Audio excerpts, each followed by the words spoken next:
বাতাসে অতিরিক্ত জলীয় বাষ্পের কারণে ভ্যাপসা গরমে চরম অস্বস্তিতে পড়েছে জনজীবন।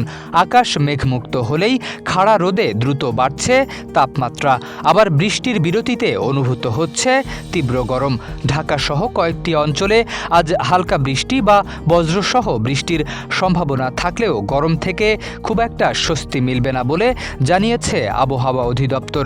দিনের তাপমাত্রা প্রায় অপরিবর্তিত থাকতে পারে, এমনকি সপ্তাহ জুড়েই এই আবহাওয়া পরিবর্তনের খুব একটা সম্ভাবনা নেই। রোববার সকাল 7টা থেকে পরবর্তী 6 ঘন্টার পূর্বাভাসে বলা হয়েছে, ঢাকার আকাশ আংশিক মেঘলা থেকে অস্থায়ীভাবে মেঘলা থাকতে পারে। এর সাথে দক্ষিণ ও দক্ষিণ পশ্চিম দিক থেকে ঘন্টায় 10 থেকে 15 কিলোমিটার বেগে বাতাস বইতে পারে। বাংলাদেশ ওয়েদার অবজারভেশন টিম BWOTর মতে, অক্টোবরের মাঝামাঝি বা শেষ সপ্তাহের আগে আবহাওয়ায় বড় ধরনের পরিবর্তনের সম্ভাবনা কম।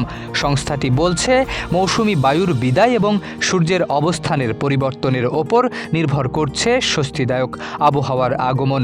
অক্টোবরের প্রথম বা দ্বিতীয় সপ্তাহে বাংলাদেশ থেকে মৌসুমি বায়ু বিদায় নিতে শুরু করলে কমবে আর্দ্রতা ও রোদের তীব্রতা।